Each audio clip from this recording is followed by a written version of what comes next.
ಹರೇ ಶ್ರೀನಿವಾಸ. ನಮ್ಮ ಚಾನಲ್ಗೆ ನಿಮಗೆಲ್ಲರಿಗೂ ಹಾರ್ದಿಕ ಸ್ವಾಗತ. ಶ್ರಾವಣ ಮಾಸದಲ್ಲಿ ಬರುವ ಅತ್ಯಂತ ಪವಿತ್ರ ಮತ್ತು ಮಹತ್ವದ ಹಬ್ಬಗಳಲ್ಲಿ ವರಮಹಾಲಕ್ಷ್ಮಿ ವ್ರತವನ್ನು ಯಾವ ದಿನ ಆಚರಣೆ ಮಾಡಬೇಕು? ಈ ವರ್ಷ ಕೂಡ ಎಲ್ಲರಲ್ಲೂ ಒಂದು ಗೊಂದಲ ಇದೆ. ವರಮಹಾಲಕ್ಷ್ಮಿ ವ್ರತ ಆಗಸ್ಟ್ 21ರಂದು ಮಾಡಬೇಕಾ ಅಥವಾ ಆಗಸ್ಟ್ 28ರಂದು ಮಾಡಬೇಕಾ ಅಂತ ಕೆಲವರು ಕೇಳ್ತಿದ್ದಾರೆ. ಹಾಗಾದರೆ ಈ ವರ್ಷದ ವರಮಹಾಲಕ್ಷ್ಮಿ ವ್ರತದ ಶ್ರೇಷ್ಠ ದಿನ ಯಾವುದು? ಯಾವ ಶುಭ ಲಗ್ನದಲ್ಲಿ ಪೂಜೆ ಮಾಡಿದರೆ ಉತ್ತಮ? ಈ ವರ್ಷ ಲಕ್ಷ್ಮೀ ದೇವಿಗೆ ಯಾವ ಬಣ್ಣದ ಸೀರೆ ಉಡಿಸಬೇಕು? ಕಲಶದಲ್ಲಿ ಏನೇನು ಇಡಬೇಕು? ಪೂಜೆಗೆ ಯಾವ ಯಾವ ಸಾಮಗ್ರಿಗಳು ಬೇಕು? ಯಾವ ನೈವೇದ್ಯ ಮಾಡಬೇಕು? ಈ ಎಲ್ಲ ವಿಷಯಗಳನ್ನು ಈ ವಿಡಿಯೋದಲ್ಲಿ ಸಂಪೂರ್ಣವಾಗಿ ತಿಳಿದುಕೊಳ್ಳೋಣ. ಆದ್ದರಿಂದ ವಿಡಿಯೋವನ್ನು ಕೊನೆ ತನಕ ನೋಡಿ. ಇನ್ನು ನೋಡಿ, ವರಮಹಾಲಕ್ಷ್ಮಿ ಹಬ್ಬವನ್ನು ಪ್ರತಿ ವರ್ಷ ಶ್ರಾವಣ ಮಾಸದ 2ನೇ ಶುಕ್ರವಾರ ಆಚರಣೆ ಮಾಡ್ತೀವಿ. ಶಾಸ್ತ್ರದ ಪ್ರಕಾರ ಶ್ರಾವಣ ಮಾಸ ಹುಣ್ಣಿಮೆಗಿಂತ ಮುಂಚೆ ಬರುವ ಶುಕ್ರವಾರವೇ ವರಮಹಾಲಕ್ಷ್ಮಿ ಪೂಜೆಗೆ ಬಹಳನೇ ಶ್ರೇಷ್ಠ ಅಂತ ಹೇಳ್ತಾರೆ. ನಿಮಗಿನ್ನೂ ಕ್ಲಿಯರ್ ಆಗಿ ಹೇಳಬೇಕಂದರೆ ಅಮಾವಾಸ್ಯೆ ಮತ್ತು ಹುಣ್ಣಿಮೆಗೆ ಯಾವ ಯಾವ ದಿನ ಇದೆ ಅನ್ನೋದನ್ನು ಮೊದಲು ತಿಳಿದುಕೊಳ್ಳೋಣ. ಹಾಗಾಗಿ ಭೀಮನ ಅಮಾವಾಸ್ಯೆ ಬಂದಿರೋದು ಆಗಸ್ಟ್ 12ನೇ ತಾರೀಕು ಬುಧವಾರದಂದು ಬಂದಿದೆ. ಹಾಗಾದರೆ ಶ್ರಾವಣ ಆರಂಭ ಆಗೋದು ಆಗಸ್ಟ್ 13ನೇ ತಾರೀಕು ಗುರುವಾರದಂದು. ಇನ್ನು ಮೊದಲನೇ ಶ್ರಾವಣ ಶುಕ್ರವಾರ ಆಗಸ್ಟ್ 14ನೇ ತಾರೀಕು ಬಂದಿದೆ. ಇನ್ನು ಶ್ರಾವಣ ಹುಣ್ಣಿಮೆ ಇರೋದು ಆಗಸ್ಟ್ 27ನೇ ತಾರೀಕು ಗುರುವಾರ ಬೆಳಗ್ಗೆ 9:08 ಶುರುವಾಗಿ ಶುಕ್ರವಾರ ಬೆಳಗ್ಗೆ 9:48 ಮುಗಿಯುತ್ತದೆ.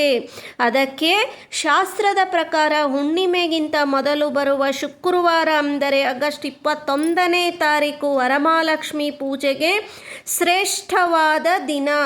ಈ ದಿನ ಮಹಾಲಕ್ಷ್ಮೀ ದೇವಿಯನ್ನು ಪೂಜಿಸಿದರೆ ಅಷ್ಟೈಶ್ವರ್ಯ, ಧನ, ಧಾನ್ಯ, ಆರೋಗ್ಯ, ಭಾಗ್ಯ, ಸುಖ, ಶಾಂತಿ ಮನೆಯಲ್ಲಿ ನೆಲೆಸುತ್ತದೆ. ಆಗಸ್ಟ್ 21ನೇ ತಾರೀಕು ಶ್ರಾವಣ ಮಾಸದ ಶುಕ್ಲ ಪಕ್ಷದ ನವಮಿ ತಿಥಿ ಅನುರಾಧ ನಕ್ಷತ್ರ. ಸೂರ್ಯೋದಯ ಸಮಯದಲ್ಲಿ ಅನುರಾಧ ನಕ್ಷತ್ರ ಇರುತ್ತೆ. ಅನಂತರ ಜ್ಯೇಷ್ಠ ನಕ್ಷತ್ರ ಬರುತ್ತದೆ. ಈ ವರ್ಷ ಆಗಸ್ಟ್ 21ನೇ ತಾರೀಕು ವರಮಹಾಲಕ್ಷ್ಮಿ ಹಬ್ಬ ಆಚರಣೆ ಮಾಡ್ತಿದ್ದೀವಿ. ಇನ್ನು ಲಕ್ಷ್ಮಿ ಕೂರಿಸುವ ರಾಜಯೋಗದ ಸಮಯ ಸ್ಥಿರ ಲಗ್ನದಲ್ಲಿ ಕೂಡಿಸಿ. ಸ್ಥಿರ ಲಗ್ನ ಅಂದರೆ ಮನೆಯಲ್ಲಿ ಲಕ್ಷ್ಮಿ ಸ್ಥಿರವಾಗಿ ನೆಲೆಸ್ತಾಳೆ ಅಂತ.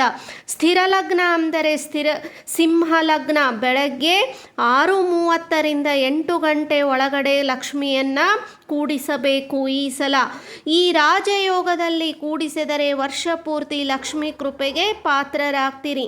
ಈ ಬಾರಿ ಲಕ್ಷ್ಮಿಗೆ ಹಸಿರು ಬಣ್ಣದ ಸೀರೆ ಉಡಿಸಿದರೆ ತುಂಬ ಶ್ರೇಷ್ಠ.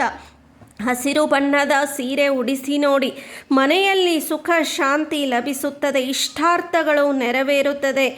ಇನ್ನು ವರಮಹಾಲಕ್ಷ್ಮಿ ವ್ರತದ ಮಹತ್ವವನ್ನು ತಿಳಿದುಕೊಳ್ಳೋಣ. ವರ ಅಂದರೆ ವರವನ್ನು ನೀಡುವವಳು, ಲಕ್ಷ್ಮಿ ಎಂದರೆ ಐಶ್ವರ್ಯದ ಅಧಿದೇವತೆ. ಅಂದರೆ ಭಕ್ತರ ಇಷ್ಟಾರ್ಥಗಳನ್ನು ಈಡೇರಿಸುವ ತಾಯಿ ಮಹಾಲಕ್ಷ್ಮಿಯ ರೂಪವೇ ವರಮಹಾಲಕ್ಷ್ಮಿ. ಈ ದಿನ ಶುದ್ಧ ಭಕ್ತಿಯಿಂದ ಪೂಜೆ ಮಾಡಿದರೆ ಅಷ್ಟಲಕ್ಷ್ಮಿಯರ ಕೃಪೆ ದೊರೆಯುತ್ತದೆ. ಅಷ್ಟಲಕ್ಷ್ಮಿಯರಂದರೆ ಯಾರು? ಧನಲಕ್ಷ್ಮಿ, ಧಾನ್ಯಲಕ್ಷ್ಮಿ, ಗಜಲಕ್ಷ್ಮಿ, ಸಂತಾನಲಕ್ಷ್ಮಿ, ವಿಜಯಲಕ್ಷ್ಮಿ, ವಿದ್ಯಾಲಕ್ಷ್ಮಿ, ಧೈರ್ಯಲಕ್ಷ್ಮಿ ಹಾಗೂ ಆದಿಲಕ್ಷ್ಮಿಯ ಆಶೀರ್ವಾದ ಸಿಗುತ್ತದೆ. ಇನ್ನು ಈ ಆಚರಣೆ ಹೇಗೆ ಬಂತು ಅಂತ ನೋಡೋಣ. ಸ್ಕಂದ ಪುರಾಣದ ಪ್ರಕಾರ ಚಾರುಮತಿ ಎಂಬ ಸಾತ್ವಿಕ ಮಹಿಳೆಗೆ ಮಹಾಲಕ್ಷ್ಮಿ ದೇವಿಯು ಕನಸಿನಲ್ಲಿ ದರ್ಶನ ನೀಡಿ ಈ ವ್ರತವನ್ನು ಆಚರಿಸುವಂತೆ ಹೇಳ್ತಾಳೆ. ಅವಳು ಭಕ್ತಿಯಿಂದ ವ್ರತವನ್ನು ಆಚರಿಸಿದ ನಂತರ ಅವಳ ಮನೆ ಐಶ್ವರ್ಯ, ಸಂತೋಷ ಮತ್ತು ಸಮೃದ್ಧಿಯಿಂದ ತುಂಬಿತ್ತದೆ. ಆಗಿನಿಂದ ಈ ವ್ರತದ ಆಚರಣೆ ಮನೆ ಮನೆಗೂ ಹರಡುತ್ತದೆ. ಇನ್ನು ಕಳಶದಲ್ಲಿ ಏನೇನು ಹಾಕಬೇಕು ಅಂತ ನೋಡೋಣ. ಕೆಲವೊಬ್ಬರ ಮನೆ ಪದ್ಧತಿ ಹೇಗಿರುತ್ತದೆ ಹಾಗೆ ಮಾಡಿಕೊಳ್ಳಿ. ಕೆಲವೊಬ್ಬರು ಕಳಶದಲ್ಲಿ ನೀರನ್ನು ತುಂಬ್ತಾರೆ, ಕೆಲವೊಬ್ಬರು ಧಾನ್ಯಗಳನ್ನು ತುಂಬ್ತಾರೆ. ಈಗ ಕಳಶಕ್ಕೆ ನೀರನ್ನು ಹಾಕಿ ಕೂರಿಸುವವರು ನೀರಿನಲ್ಲಿ ಕೊಳೆತು ಹೋಗುವ ವಸ್ತುಗಳನ್ನು ದಯವಿಟ್ಟು ಹಾಕಬೇಡಿ. ನೀರಿನಲ್ಲಿ ಅರಿಶಿನ, ಕುಂಕುಮ, ಮಂತ್ರಾಕ್ಷತೆ, ನಾಣ್ಯ, ಅಡಿಕೆ ಬೆಟ್ಟು, ಬೆಳ್ಳಿ ಲಕ್ಷ್ಮಿ ಕಾಯಿನನ್ನು ಹಾಕಬೇಕು. ಇನ್ನು ಕಳಶಕ್ಕೆ ಅಕ್ಕಿ ಹಾಕಿ ಕೂರಿಸುವರು. ಅರಿಶಿನ, ಕುಂಕುಮ, ಬಳೆ, ಗೋಡಂಬಿ, ಹಳದಿ ಬಣ್ಣದ ಕವಡೆಗಳು, ಗೋಮತಿ ಚಕ್ರ, ಬಾದಾಮಿ, ಬೆಳ್ಳಿದು ಲಕ್ಷ್ಮಿ ಕಾಯಿನು, ಲವಂಗ, ಕಮಲದ ಬೀಜ, ಬಟ್ಟಲಡಿಕೆ, ಅರಿಶಿನ ಕೊಂಬು, ಆಮೇಲೆ ಕೊಬ್ಬರಿ ತುಂಡು, ಬಂಗಾರದ ಯಾವುದಾದರೂ ಆಭರಣ ಆಗಿರ್ಬೋದು. ನಾವು ಬಳಸಿದ ಆಭರಣವನ್ನು ಡೈರೆಕ್ಟಾಗಿ ಕಳಶಕ್ಕೆ ಹಾಕಬಾರದು, ತೊಳೆದು ಒರೆಸಿ ಹಾಕಬೇಕು. ಇದರ ಜೊತೆಗೆ ಲಾವಂಚ ಬೇರು ಹಾಕಬೇಕು ಮತ್ತು ಸುಗಂಧ ದ್ರವ್ಯ ವಸ್ತುಗಳನ್ನು ಹಾಕಬೇಕು. ಜವ ಅಥವಾ ಕಸ್ತೂರಿ ಅಂತ ಸಿಗುತ್ತೆ. ಇವೆಲ್ಲ ನೀವು ಪೂಜಾ ಸಾಮಗ್ರಿಗಳ ಗ್ರಂಥಿಕೆ ಅಂಗಡಿಗಳಲ್ಲಿ ಸಿಗುತ್ತೆ. ಇವೆಲ್ಲ ವಸ್ತುಗಳು ಮಹಾಲಕ್ಷ್ಮಿಗೆ ಪ್ರಿಯವಾದ ಮಂಗಳಕರವಾದ ವಸ್ತುಗಳಾಗಿವೆ.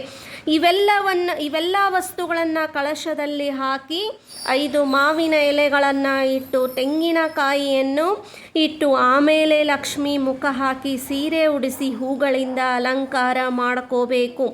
ಆಮೇಲೆ ಶುಭ ಮುಹೂರ್ತದಲ್ಲಿ ಸಂಕಲ್ಪ ಮಾಡಿಕೊಂಡು ರಾಜಯೋಗದಲ್ಲಿ ಕಳಶ ಸ್ಥಾಪನೆ ಮಾಡಿ 9 ಗಂಟು ಹಾಕಿದ ದಾರವನ್ನು ಕೈಗೆ ಕಟ್ಟಿಕೊಂಡು ಭಕ್ತಿಯಿಂದ ಪೂಜೆ ಮಾಡಿಕೋಬೇಕು.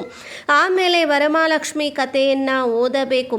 ಎಲ್ಲ ಇಷ್ಟಾರ್ಥಗಳನ್ನು ನೆರವೇರಿಸುವಂತ ಬೇಡಿಕೋಬೇಕು. ಆಮೇಲೆ ಅರಿಶಿನ ಕುಂಕುಮವನ್ನು ಲಕ್ಷ್ಮೀ ದೇವಿಗೆ ಏರಿಸಿ ಮಡಿಲಕ್ಕಿ ಉಡಿಯನ್ನು ತುಂಬಬೇಕು. ಆಮೇಲೆ ಪಂಚಭಕ್ಷ ನೈವೇದ್ಯ ಮಾಡಿ ಮಂಗಳಾರತಿಯನ್ನು ಮಾಡಬೇಕು. ಆಮೇಲೆ ಸುಮಂಗಲಿಯರಿಗೆ ಪಂಚದ್ರವ್ಯಗಳೊಂದಿಗೆ ಉಡಿ ತುಂಬಬೇಕು. ಇನ್ನು ನಿಮಗೆ ಅವತ್ತಿನ ದಿನ ಆಗಸ್ಟ್ 21ನೇ ತಾರೀಕು ಏನಾದರೂ ಅಡಚಣೆಯಾಗಿ ಅವತ್ತಿನ ದಿನ ಪೂಜೆ ಮಾಡದೇ ಇರುವವರು ಆಗಸ್ಟ್ 28ನೇ ತಾರೀಕು ಶುಕ್ರವಾರದಂದು ಪೂಜೆ ಮಾಡ್ಕೋಬೋದು. ಶ್ರಾವಣ ಮಾಸದಲ್ಲಿ ಯಾವತ್ತೂ ಪೂಜೆ ಮಾಡಬಹುದು. ಶುಕ್ರವಾರದಲ್ಲಿ 4ನೇ ಶುಕ್ರವಾರ ಕೂಡ ನೀವು ಪೂಜೆಯನ್ನು ಮಾಡ್ಕೋಬಹುದು. ಈ ಬಾರಿ ಸಂಪೂರ್ಣ ಭಕ್ತಿಯಿಂದ ವ್ರತವನ್ನು ಆಚರಿಸಿ ತಾಯಿ ಮಹಾಲಕ್ಷ್ಮಿಯ ಕೃಪೆ ನಿಮ್ಮ ಕುಟುಂಬದ ಮೇಲೆ ಸದಾ ಇರಲಿ. ಈ ವಿಡಿಯೋ ನಿಮಗೆ ಇಷ್ಟವಾದರೆ ಲೈಕ್ ಮಾಡಿ, ಶೇರ್ ಮಾಡಿ, ಸಬ್ಸ್ಕ್ರೈಬ್ ಮಾಡಿ. ದಯವಿಟ್ಟು ವಿಡಿಯೋ ನೋಡಿ ಹಾಗೇ ಇರಬೇಡಿ, ಸಬ್ಸ್ಕ್ರೈಬ್ ಮಾಡಿ. ನೀವು ಹೆಚ್ಚು ಪ್ರೋತ್ಸಾಹ ನೀಡಿದಷ್ಟು ನಮಗೆ ಇನ್ನೂ ಭಕ್ತಿ ಮಂದಿರದ ವಿಡಿಯೋಗಳನ್ನು ಹಾಕೋದಕ್ಕೆ ಉತ್ಸಾಹ ಇರುತ್ತದೆ. ದಯವಿಟ್ಟು ಸಬ್ಸ್ಕ್ರೈಬ್ ಮಾಡಿ. ಹರೇ ಶ್ರೀನಿವಾಸ.